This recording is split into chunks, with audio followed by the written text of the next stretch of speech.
zoning or no zoning, it's obvious if you've allowed everybody to pick up their forms. We've all paid. So how do you tell me that I'm no longer qualified to contest the primaries when you've collected my money?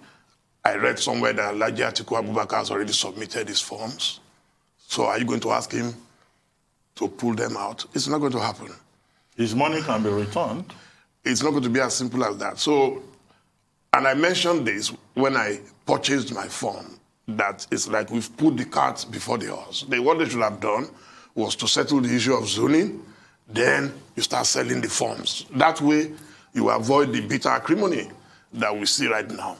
But even those who are talking about zoning, that it should come to the south, you will see the northern bloc. They are working as a bloc. You see Saraki, you see Bala Mohammed, you see Aminu Tambuwa going around and talking to people. The same is not in the south. The southeast is saying it must be me. The southwest will say it's me. The south will say it must be me. So if you are talking about zoning, why don't you, first of all, you want it to come to the south, let the south come together and fight also and present their case. For me, the danger that I see beyond all this is that those who are fighting are not fighting for the people of Nigeria. They are fighting for power by all means. And that is why this election is going to be a battle of the highest bidders. And that is what we tear both parties, APC, PDP, it may tear them apart. So let's pray that today things will go well, but you've answered it. They will throw it open because all of us have already purchased our forms. I don't see any other way they can do it. Are you going to ask a Wike to go out? Or ask a Dele Momodu to go out? Or ask an Atiku or Tambuwa? Even the Saraki, they are talking about consensus. They've all bought their forms. So why didn't you agree on the consensus before? So that only one of you will then buy the form. So I don't see any way out. The only way out is for them to throw it open.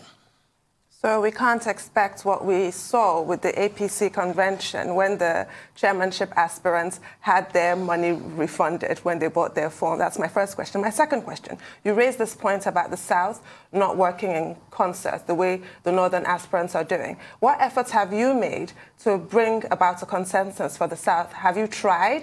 What was the response? Well, I have never asked for a consensus. What I'm saying is that the South should jointly present its case.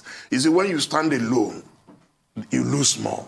In politics, you see, what I see, I'll tell you now, some of us are not hardcore politicians. We've come into a party that has some of the strongest personalities in politics in Nigeria. So what I then expect is that the party will rise above working only for the party. They must look at galvanizing everybody. If you say you represent the South and it's only about how do I get power, then nothing is going to change in Nigeria. That is my fear. Some of us have come into politics so that we could drive a change. We are galvanizing young Nigerians. I mean, you would have noticed last weekend that Banky W joined PDP. That is what I've always advocated, that the young ones should come into the mainstream political arena so that they can then have better chances. But nobody is reaching out to those guys. Everything I'm seeing right now is someone in the Southeast wants power by all means. Someone in the South wants power by all. And, well, I mean, God's so good, I'm the only one who is combining two, South, and Southwest, for now. I understand there may be more people coming out of the Southwest even in the next couple of days. So we're watching. Do you fear that this process will implode the PDP? I don't think so. Because in reality, there are only two major political parties. APC is already totally in disarray.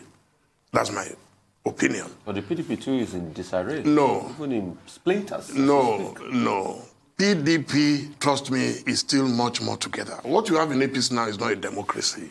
One man sits down in an office and says, chairman, vice chairman, deputy chairman, secretary, and you just ratify it. For me, that's not democracy.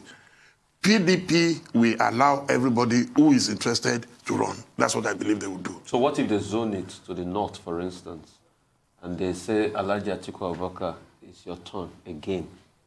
What would somebody like a Dele Momodu do? I'm a loyal party man. You sure? I supported Atiku in 2019. I wasn't a member of the party. I supported him. I support on principle. I mean, I believe that APC has really damaged Nigeria almost beyond repairs. So we must do everything to get them out. You supported APC to at a point. Yes, and when I realized, I apologized to Nigerians. I'm probably the only person who's been doing that forever. It's regrettable that I support. But that is one of the dangers of democracy. You have two principal options. We tried A, it didn't work. We tried B, it didn't work. And that's democracy. That's why you have elections every 4 years. Well, in about 8 weeks, there will be clarity. We'll know those who would go forward and those who have to talk about loyalty to the party. But what has your experience been so far? Because you've been quite active, you've been meeting stakeholders. Have you also taken time out to meet owners of Nigeria, as you described them? Because I saw, okay, you met one. Did you meet the others too?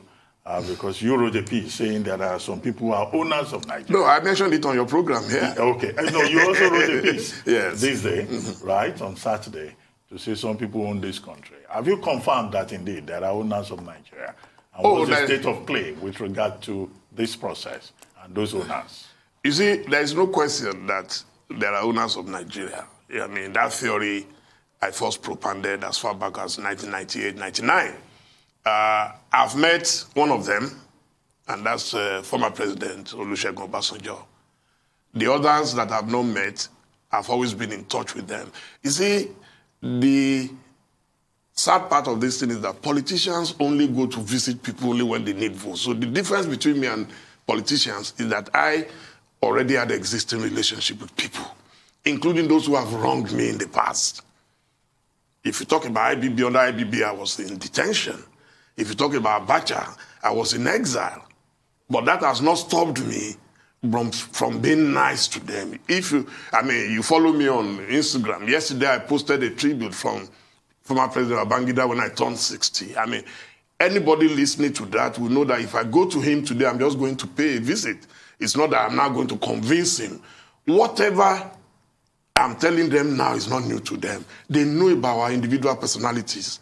They know who is a global citizen. They know who is cosmopolitan. They know who is detribalized. So going to them just on one occasion to say, I want to be president, cannot be enough to convince them. And that is why I'm so confident. What I'm doing is to go to the people of Nigeria first. Power will come from the people of Nigeria. Yes, the owners of Nigeria will probably determine who gets the ticket in A and B. But it is good for you to go and show your people that you have the capacity. Because some people are planning to buy the tickets. I can confirm that. They are planning to do everything, and they have the money ready to buy the tickets. But after buying the tickets, does it guarantee that they will win the election? So what I'm doing is not just to get the ticket, it's to guarantee that we can get first-time voters, we can get young Nigerians to come out in their millions and vote for them.